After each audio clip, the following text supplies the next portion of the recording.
Cody, hey, congratulations on your new film, Drive Thank Back. you so much. I really appreciate that. Yeah. Must be really exciting because I know you are having a premiere in Fresno. Are you a local there? Because I want to say the location that you're filming looks a lot like Bass Lake in its own way. We are. Yeah. Yeah. We were right above Bass Lake. That cabin scene at the beginning, we actually shot up in Bass Lake because our original cabin that was even further got snowed out. And so we had to readjust like the day before. But I'm from Fresno, born and raised, went to high school here, lived down in LA for a bit, and I never thought I would get to come back home and get to make my first movie. So It's really funny. It's because I am actually talking to you from the Sunnyside area. are you really? Yes. My wife taught at Sunnyside. I'm in Madera right now. I'm a teacher for my day job. So Oh, so I'm really? yes, I'm just down the street. I'm a graduate of Clovis High School, and I I know, went to Buchanan. and I know, the guys that the producers that you work with, Yeah. they live in the area. So you know what, Central Valley products. I'm very proud of you. Thanks so much. I really appreciate that. Yeah, and getting to play at the River Park in Regal is just like, making my fourth grade dreams when that one opened for the first time come true. Like that was the first theater I got to go to by myself with friends, like no parents. I'm like, this is pretty cool. That is pretty cool. So let's get back to your Yeah. film here, Drive Back. Tell us how did this actually came about that you wanted to direct Drive Back? So I come from a theater background. I come from a screenwriting background, and so I really always thought that screenwriting was how I was going to be able to punch in. And so I had been writing and writing and writing, and then finally my scripts made their way across Tremendum Pictures, and they already had a few different projects that they were working on. And so I worked in a capacity where they would send me different scripts to be like, hey, do you want to try doing some punch ups on this? Or like, what would you do with this? Or a lot of times we jokingly called it the Fresno Pass, which was like, how could we film this in the Central Valley? And so Drive Back, written by John Sorrow, came our way from Rotting Press, our other set of producers now, and they were asking Chris and Travis, "Hey, do you think this is something that we could film here, film for a low budget?" And so I took a look at it, just as I always do, thinking like, "Okay, how could we film this in Fresno? What could be the micro budget way to do this?" And I pitched that back to Chris and Travis, and then they're like, "Awesome, cool. Do you want to try to direct for the first time on a feature level?" So obviously coming from the theater background, I'd worked with actors for a very long time and kind of being in that screenwriting mindset. That's always how I had thought. But getting the chance to do this, it was a real honor feeling trusted with that. And then that's kind of what started the road back in June of 22 to get things going.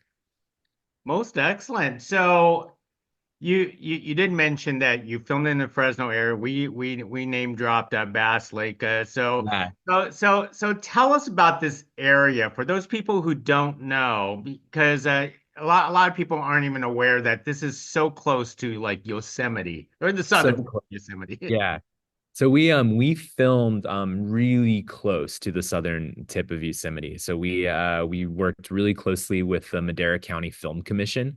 And so we filmed above Bass Lake, above Oakhurst, and we kept filming. And so, Central Valley, we're surrounded by these beautiful mountains and then these beautiful redwoods and evergreens and just these trees for miles. And unfortunately, a few years ago, there were some really intense fires that kind of spread through. And so something that we were looking at when location scouting was it ended up proving a bit more difficult than we thought initially to find these long, eerie stretches of roads. And so it was something where we kept going up the mountain, up the mountain, up the mountain, up the mountain. And then finally we found our area. So we kind of got to live our movie while searching for that. And so we filmed obviously the majority of the forest stuff on location just below Yosemite.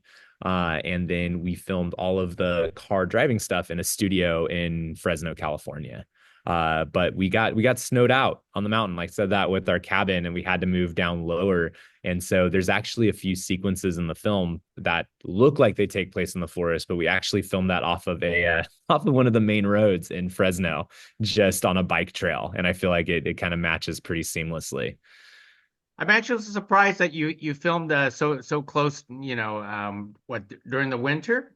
Yeah, During it the was, we summer? started filming in October through November. And so we were really like, and when Chris and Travis first, from my producers from Tremendum, first came to me with the script, they were like, that was June of 22.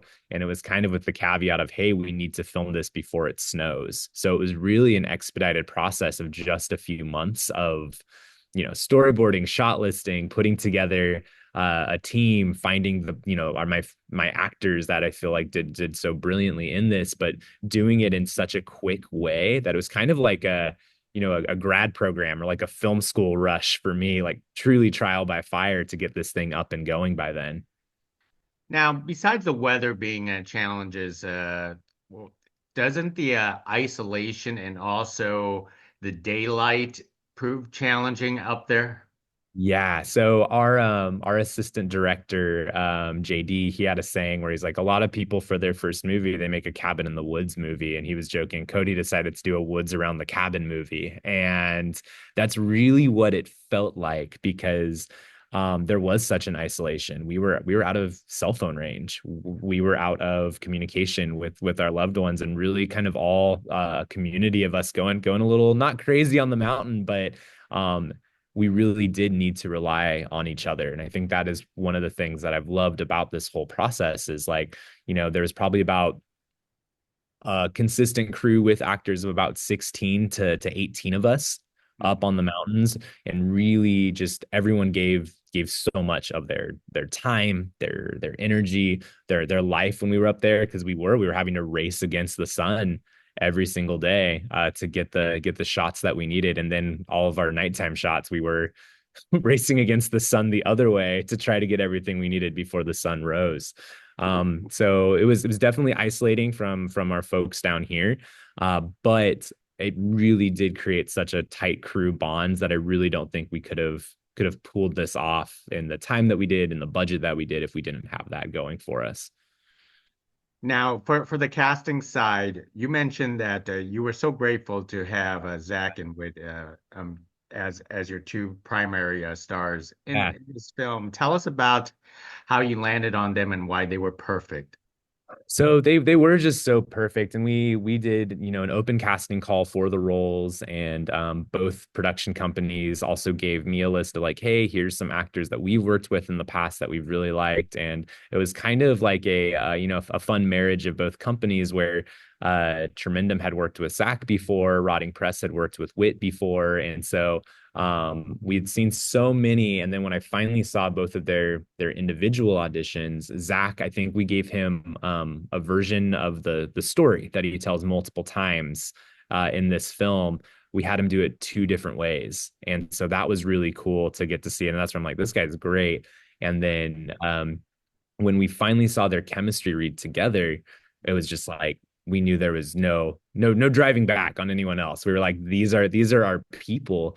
And so that was super fun. Wit is based out in Oklahoma. Zach is in LA. I'm obviously in Fresno. And so I was very thankful for the time that we had on Zoom, just like this, like really getting to rehearse and block and chat so much about character. That's what I love about theater is working in a black box theater space with just a few different actors and seeing those characters come alive. And so it was really great because I would work with them during a rehearsal process, and then I would go back to John, our writer, and I'd be like, hey, like this is kind of what the actors are feeling like. Like, what if we made Reid a comic book artist? Because I feel like Zach could play a bit more to that. What if we kind of made this the flaw or the conflict in their relationship? And so a lot of those things really stemmed from the time that I got to have to prep with Zach and Wit. So that by the time we went to the mountains, like we're adjusting to the elements, but the two of them are just they're ready to go. They know their characters, they know exactly where they're at in the script, and I think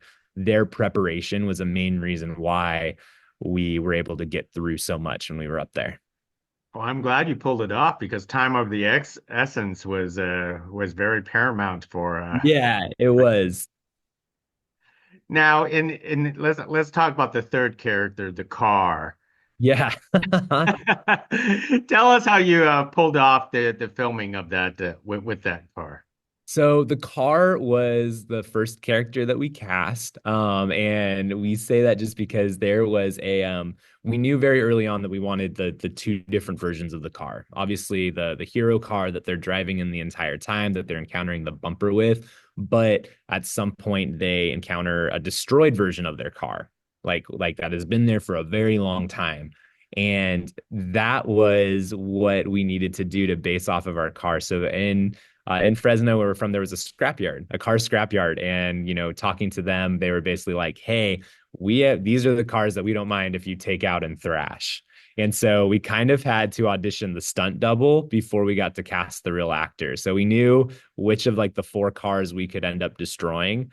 And then we were able to find the Toyota Corolla that we ended up using because it matched one of the cars that we knew we were going to be able to burn and torch. And so that was a really fun day getting to like torch the car and destroy the car and crack the window and do all of, like the teenage boy rage on a vehicle stuff. But then once we found the other one, we really wanted it to look like it was super funny because both Wit, Zach, and myself, we all talked about like we've all kind of had a car like this at some point, and especially associating cars like that with maybe not our favorite relationship in life or one that's kind of trite with conflict when you're younger and when you're going through that.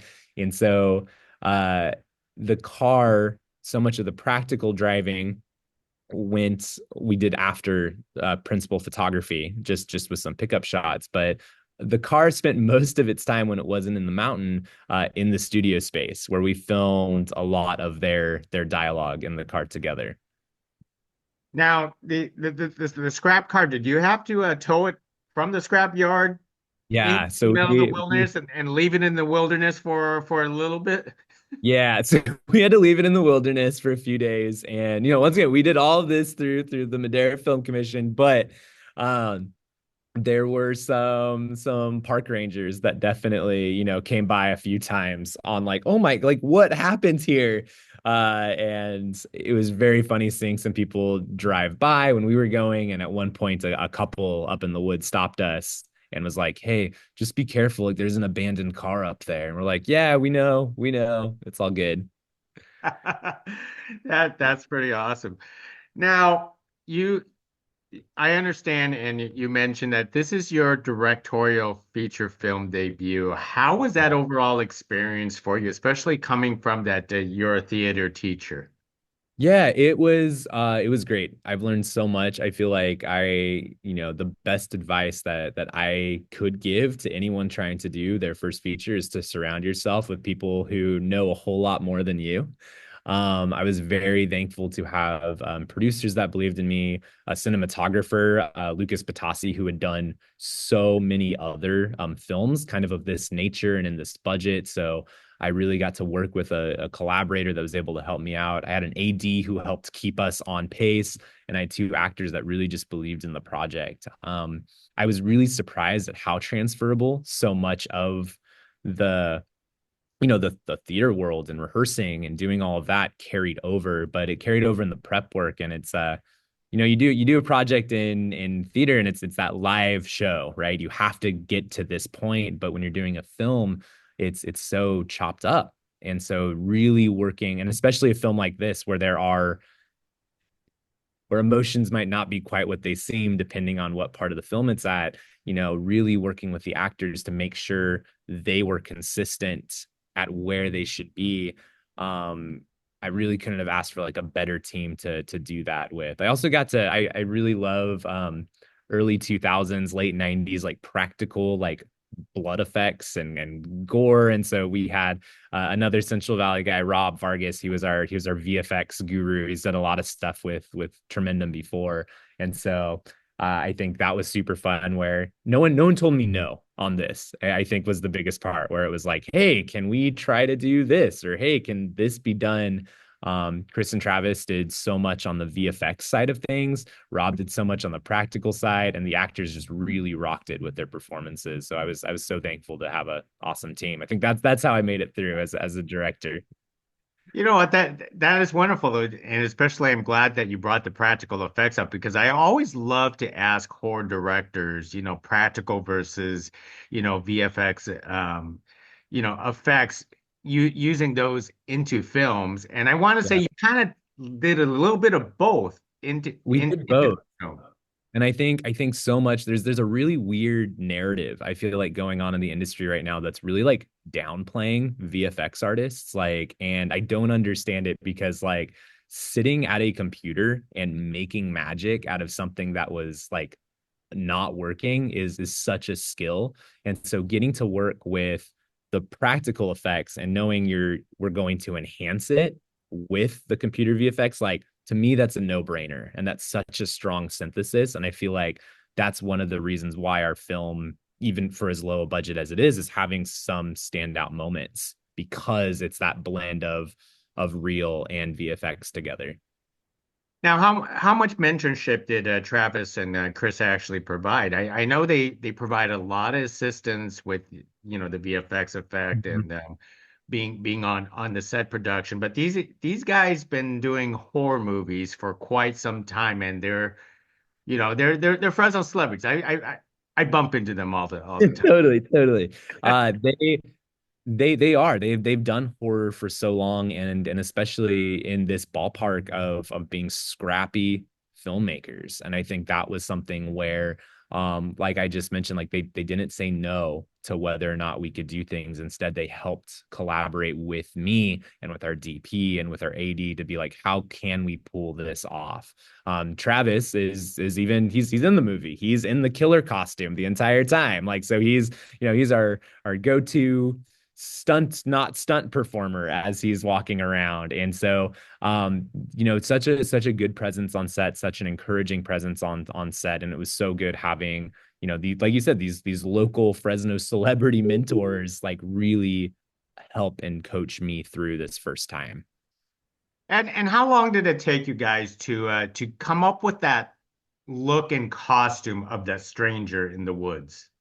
Yeah, so that was something that I knew I would really wanted early on. And so in John's script, he kind of left it ambiguous because he didn't know how we were going to disguise it.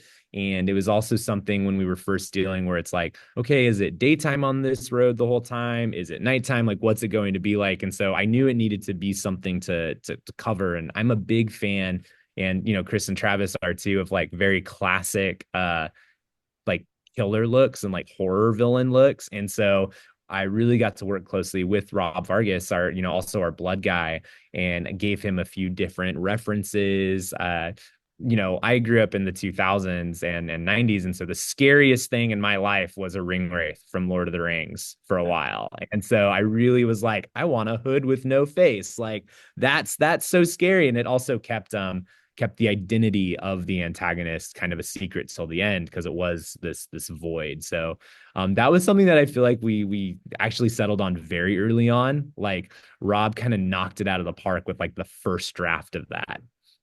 That is so awesome. Well, I know I'm taking a lot of time, and technically it's still a work day for you, and then you have preparations for your big premiere tonight. So Cody, what's next? Because once you got the first taste of directing, I don't know if you could ever go back.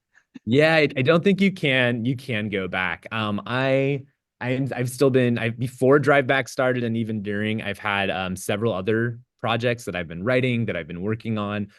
Some of them I've gotten to do with my best friend since middle school, a guy named Eric Vu. He's been one of my on again off again writing partners. He's actually in the movie as the main character's best friend. But we have a few scripts that are kind of out in different places that I'm hoping to talk about soon. I'm in the David Lynch MFA program in screenwriting right now. And so I know I'm kind of continuing my craft that way. But yeah, I have a few projects. Really looking forward to seeing what happens next. I love like this movies that start seeming like they're one thing and then become something completely different.